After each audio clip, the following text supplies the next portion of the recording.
So this is part 2 of my lecture on poetry, and the second part of this lecture focuses on perhaps my favorite poet of them all, the great American writer Emily Dickinson.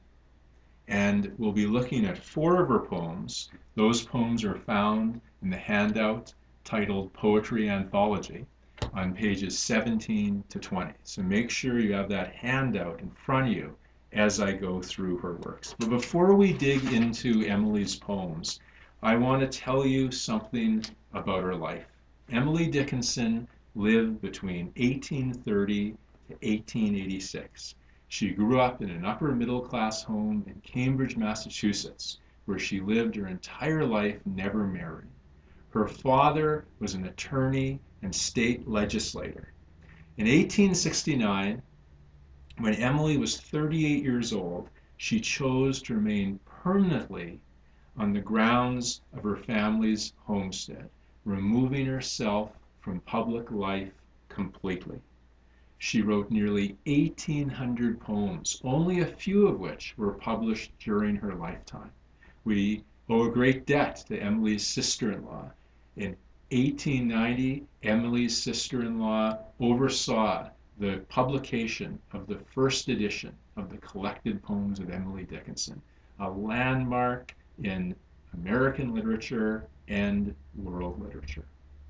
The first poem I want to look at is on page 18 of our poetry anthology. So let's turn to page 18.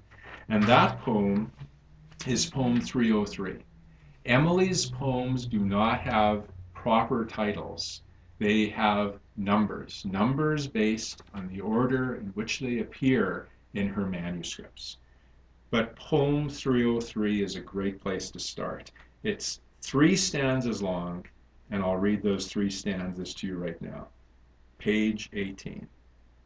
The soul selects her own society, then shuts the door to her divine majority, present no more. Unmoved, she notes the chariots pausing at her low gate. Unmoved, an emperor be kneeling upon her mat. I've known her from an ample nation choose one, then close the valves of her attention like stone. Poem 303. So we see in the very first stanza Emily using the poetic device known as personification. She personifies the soul as a female. The soul selects her own society, then shuts the door. The soul, she, shuts the literal and metaphorical door to the outside world, shuts the door to her divine majority, present no more. She refers to the majority of humankind sarcastically as the divine majority. In other words, all those people out there think they're so special, they think they're so divine. Well, I am shutting the door to them. I'm turning my back to them. I am creating my own society in which I will be happy. The soul is present no more to that wider society. Stanza 2 describes the soul as it exists in this self-constructed society. Emily writes, unmoved, she, the soul, notes the chariots pausing at her low gate. Unmoved, an emperor be kneeling upon her mat. So she, the soul, is unmoved. In other words, doesn't want to change her situation. Her soul does not find even the most lavish things like chariots, or even the most powerful people like emperors enticing. Her own society is preferable. And notice that she lives in a simple house. It is a house with a low gate, line number 6. And it is a house with a mat at the door. It's not a grand palace, but it's more than enough for the soul to be happy. The final stanza reads, I've known her, I've known the soul, from an ample nation choose one, and close the bells of attention like stone. So the soul is very careful in choosing her friends. She chooses one person from an ample, that is, a large nation of people. Is that one person Emily herself? Possibly. After choosing that one friend, the soul, as Emily puts it, closes the valves of her attention. So it's a metaphor. Emily is comparing turning away one's attention to closing the valves inside a house. And after turning her attention away, the soul, Emily tells us, is like stone. She had a metaphor, now she has a simile, a comparison using the words like or as. The soul is like stone. The soul is like stone in the sense that it has no reaction to anyone else.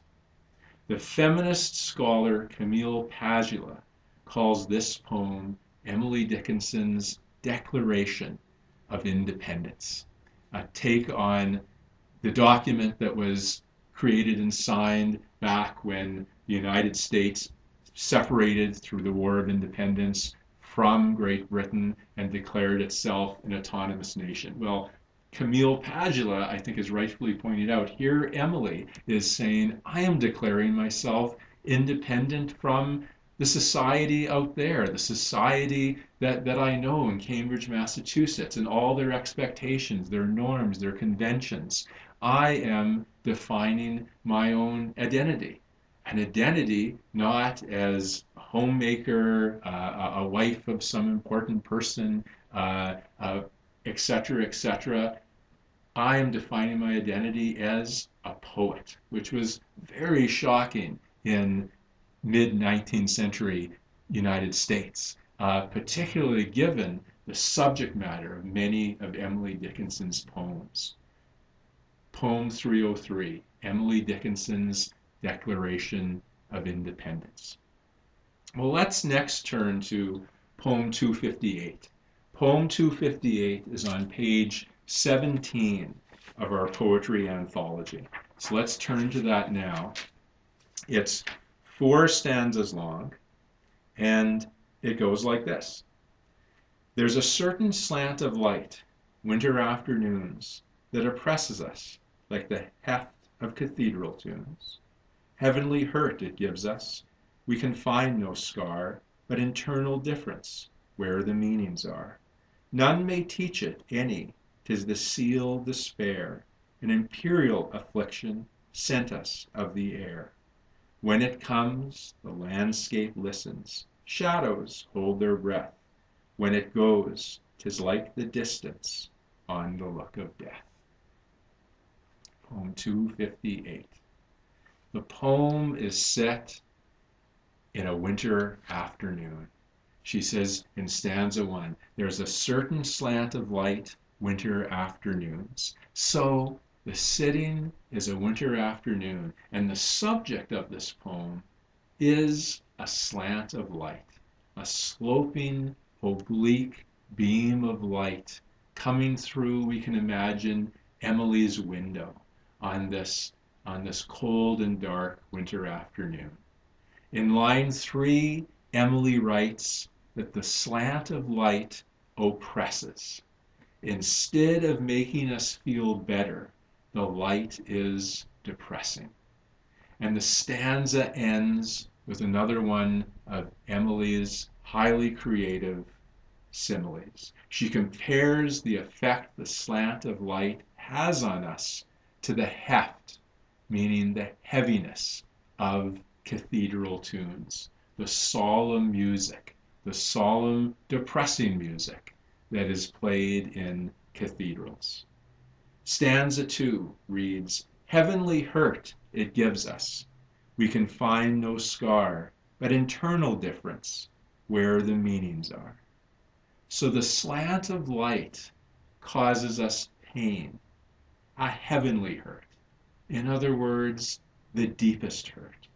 And like some of the most profound hurts we experience in life, it leaves no scar.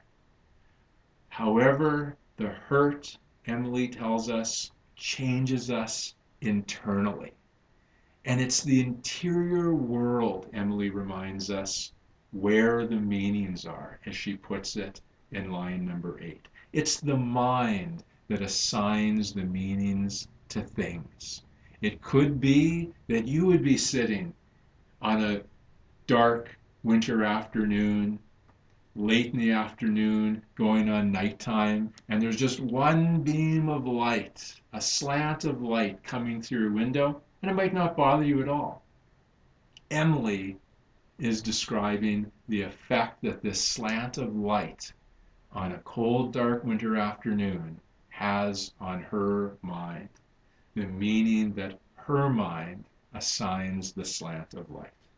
Well, that leads into stanza number 3, where she further describes the effects that the slant of light has on her. None may teach it any, 'tis the seal despair, an imperial affliction sent us of the air.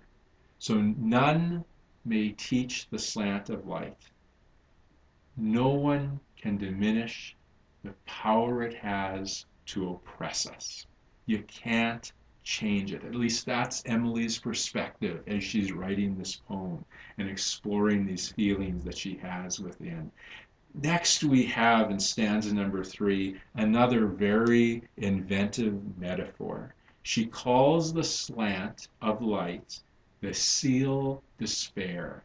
When she uses the term seal, she means an official sign or confirmation. You've written out a formal legal document and everyone signed it, and then it is finally sealed, made official.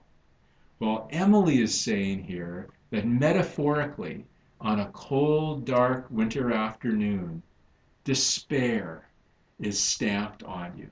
It's stamped on you and you can't wipe it off. What an imaginative way of describing depression. A stamp that you can't wipe off your hand. She next calls, at line 11, the slant of light an imperial affliction. It's not just any affliction, but one that is as powerful as an empire. Well, then we get to stanza number 4, and we learn the fate of that slant of light. When it comes, when the slant of light comes, the landscape listens, shadows hold their breath. When it goes, 'tis like the distance on the look of death. So here in stanza number 4, she personifies the landscape and the shadows, both of which react to the slant of light. When the slant of light goes, what does it leave? It leaves darkness. A darkness that in her final simile, Emily compares to the look of death. What does that mean, the look of death? I'd say she's referring to the distant stare in the eyes of a deceased person. Total stillness. Now, the larger point she is making in writing this poem about the certain slant of light, the oblique sloping beam of light that comes through her kitchen window on an otherwise dark winter afternoon, the larger point that she's making is that the isolation, the stillness, and the darkness of winter is like death.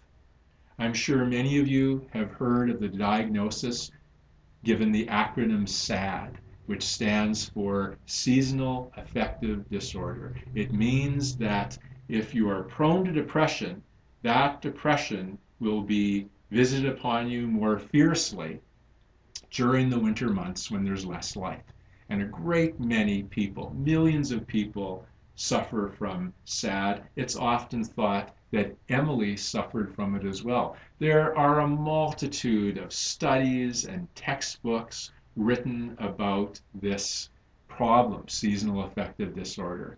But I would say, no matter how long those books are, 500 pages, 1,000 pages, none of them capture so vividly, so imaginatively, so powerfully the experience of what it's like to suffer from sad, the way this poem does, the way Emily does in just 4 stanzas, 16 lines. Well, let's next turn to an even sadder poem. And that poem is on page 18. It ends on page 19. And it is poem 341. So let's turn to that now, and I will read the poem to you. So, bottom of page 18. After great pain, a formal feeling comes. The nerves sit ceremonious like tombs. The stiff heart questions, was it he that bore, and yesterday or centuries before? The feet mechanical go round of ground or air or aught, a wooden way, regardless grown, a quartz contentment like a stone. This is the hour of lead, remembered if outlived, as freezing persons recollect the snow. First chill, then stupor, then the letting go. Poem 341, After Great Pain. So the great pain described in this poem is the result of an unspecified traumatic event. I would say no one is better than Emily Dickinson at describing internal pain, the type of hurts that leave no scar and yet affect us profoundly. And in lines 1 to 2 of stanza 1, she writes, after great pain, a formal feeling comes, the nerves sit ceremonious like tombs. This word formal is so important. When people are being formal, they are stiff, methodical, not showing much emotion. So the formal feeling after the great pain is really the emptiness, the sense of emptiness and numbness that the traumatized person feels. That's ultimately what poem 341 is all about, the aftermath of trauma. And in line number 2, we have another one of Emily Dickinson's highly original, riveting similes. In this simile, she compares the person's nerves, that is the nervous system, to a tomb in a graveyard, a tomb that is dark and still and hard. What a comparison. Well, in the second half of stanza number 1, she moves from the nervous system to the heart. She writes at line number 3, the stiff heart questions, was it he that bore, and yesterday or centuries before? Here Emily personifies the heart. The heart is stiff. It is stiff because it's not reacting normally to external stimuli. It's lifeless. She imagines the heart asking a question. And am I the one who experienced, who bore the great pain? In the aftermath of trauma, a person is disoriented, losing his or her sense of time. A person in this situation will be asking himself or herself, was it 3 days ago that this traumatic event happened? Was it 3 weeks ago? Was it 6 months ago? Did it really happen to me? That sense of disconnectedness is so much a part of trauma, and Emily captures it here in this poem. Lines 3 to 4, the lines about the stiff heart and the heart's question, may be a biblical allusion to the first book of Peter, chapter 2, verse 24. And in the notes that I've included to this poem, I've quoted that particular passage, which reads as follows: who his here is Christ, who his own self bare our sins in his own body on the tree, that we, being dead to sins, should live unto righteousness. So it's a very important passage in the Bible. Emily Dickinson was the only person in Cambridge, Massachusetts who did not attend church, and she was likely an atheist or an agnostic. However, she studied the Bible as a child, and she knew it well. And she would have known this passage that describes how Christ bore the cross for humankind's sin. So why would Emily use this biblical allusion in the first stanza of this poem about trauma? What does it have to do with the state of the heart, the stiff heart, and the question that heart is asking? I would say that the heart could be implying here that its pain, the pain it has experienced, what Emily is calling the great pain, the trauma, has been as terrible, or at least seems as terrible, as the pain Christ experienced on the cross. Stanza number 2 reads, "The feet mechanical go round, of ground or air or aught." Aught is another word for nothingness. "A wooden way, regardless grown." So the feet, she says, go round. They move in a mechanical manner. She's describing how the traumatized person is like a machine. I'm sure we've all heard this phrase when someone is experiencing depression, trauma, and all sorts of mental anguish. We will often say he or she is on automatic. And that's what Emily is referring to here. The person in this poem can't distinguish the ground from the air, from nothingness. This phrase at line 7, wooden way reinforces the idea of stiffness that is expressed throughout this poem. You go about your daily tasks, but you go about those tasks, as Emily puts it, regardless grown. You continue living, but you have no regard for life. In the aftermath of trauma, you're totally indifferent. Well, line 9, which ends stanza 2, describes the experience of the formal feeling alluded to in line number 1, describes the experience of the formal feeling as quartz contentment like a stone. Quartz is a crystallized stone among the hardest stones. And when you experience trauma, Emily seems to be saying, when you experience trauma, you're content, but you're content only in the sense that you can't respond any longer. You're like a stone. Another wonderful and very dark simile that Emily employs. Stanza number 3 begins with this line number 10. "This is the hour of lead." A metaphor, the period of trauma, of dealing with the trauma, of experiencing the effects of this trauma, mentally and emotionally. That period is described metaphorically as the hour of lead. Traumatized people struggle to find the energy and motivation to do even the most everyday tasks. We've all heard this phrase, the notion of being weighed down, metaphorically weighed down by depressive thoughts. She's saying that traumatized people are like lead, the heaviest of common metals. Line number 11 is one of the truest and also one of the saddest lines I've encountered in all of poetry. "Remembered if outlived."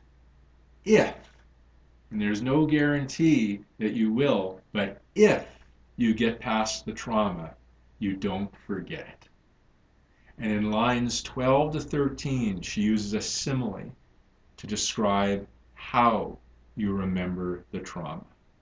"As freezing persons recollect the snow." It's a simile because she uses the word as freezing persons recollect the snow. So trauma is like being frozen, a process that she describes in the final line of the poem.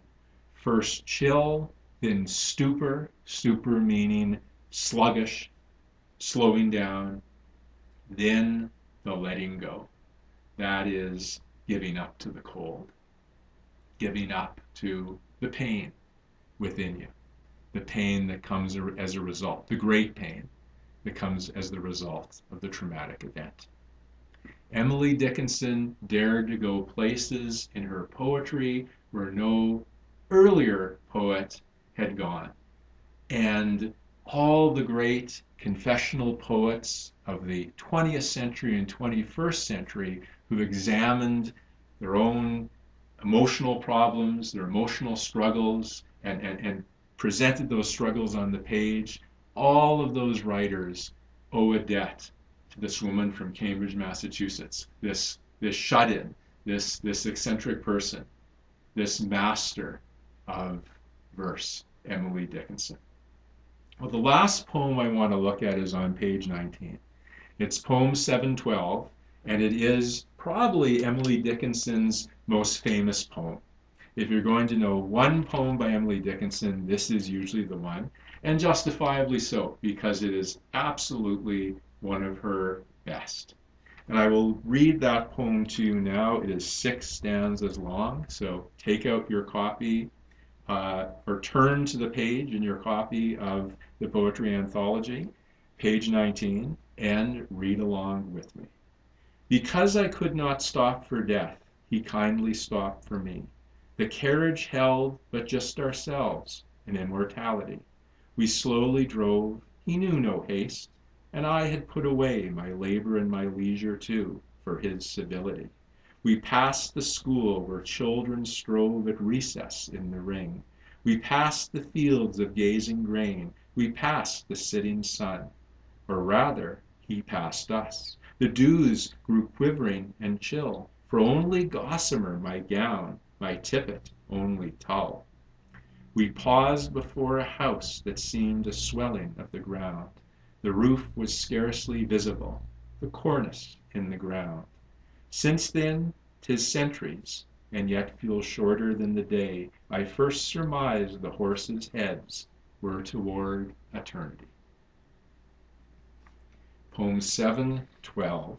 And the whole poem is one metaphor. She develops a single metaphor over the course of 6 stanzas. And she introduces the metaphor to us in the very first lines of the poem. Let's look at stanza number 1. Because I could not stop for death, he kindly stopped for me. The carriage held but just ourselves and immortality. So here's the poem's main metaphor. She's comparing dying, the process of dying, to a gentleman taking a lady for a ride in a horse-drawn carriage. That's the main metaphor of the poem. The tenor, remember we used those terms tenor and vehicle. The tenor, the subject of the comparison, the process of dying. The vehicle, the comparison itself, a gentleman taking a lady for a ride in a horse-drawn carriage. A commonplace event in Emily Dickinson's day. And within this metaphor, we have personification, because the gentleman is the personification of death. Death is taking her for this carriage ride. There's still another figure in this opening stanza, and that's the character known as immortality. When a gentleman took an unmarried lady for a carriage ride, they would, for the sake of propriety, usually bring along what is called a chaperone. And in those days, the chaperone would be an older or married woman who accompanied the unmarried lady. as she went for the carriage ride with her would-be suitor, her would-be boyfriend. So here, the gentleman is a personification of death, and the chaperone is the personification of immortality. Stanza 2 describes the carriage ride. We slowly drove, he knew no haste, and I had put away my labor and leisure too for his civility. So she's continuing to develop the main metaphor. The carriage ride, she says, is a pleasant one. It doesn't feel at all rushed. The gentleman who's taken her for this ride, impresses her with his civility. In other words, his politeness. So much so that she puts aside all the things that until this moment had concerned her.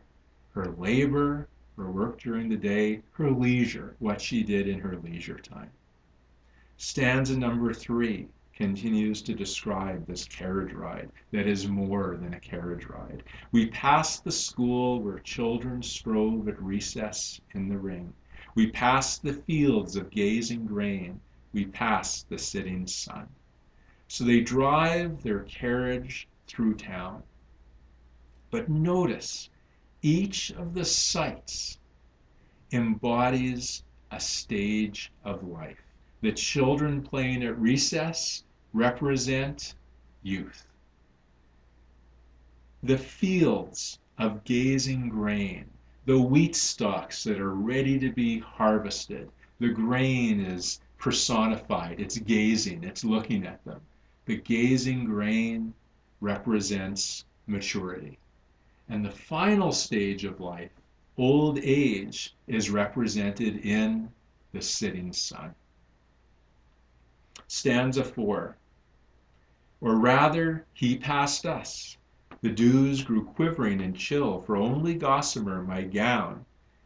Her gown is made of gossamer. In other words, it's stitched of wispy cobwebs. My tippet, a tippet is a shawl, only tulle, thin netting.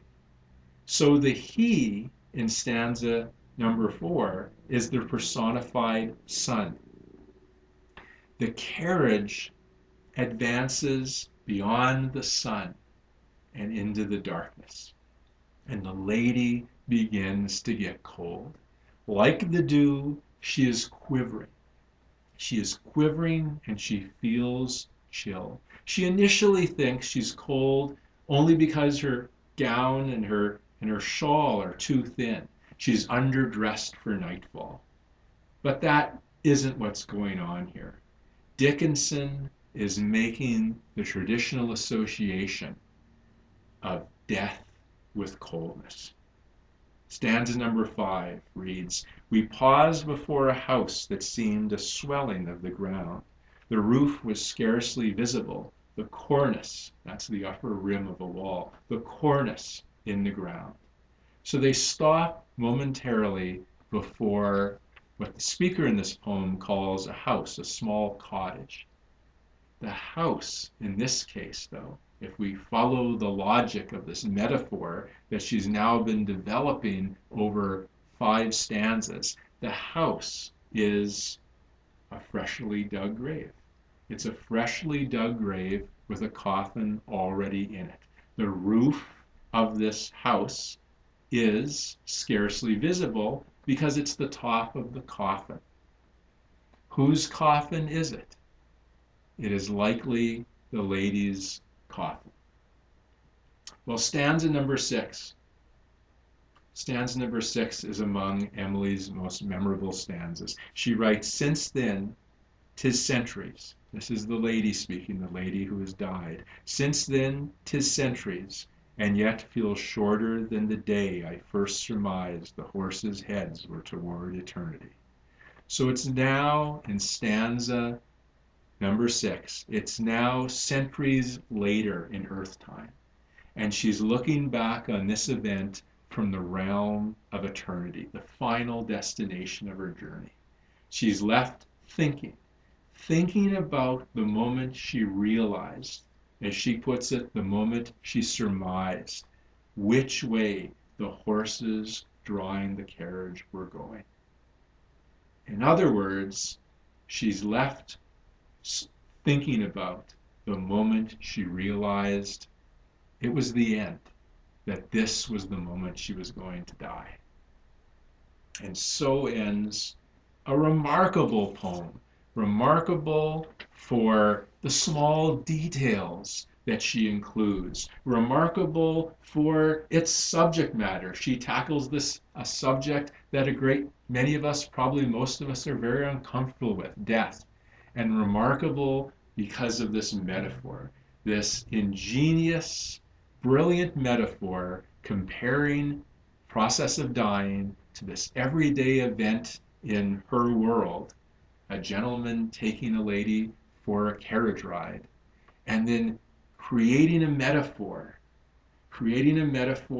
that is then developed over 6 stanzas. The whole poem is one metaphor, and it works brilliantly.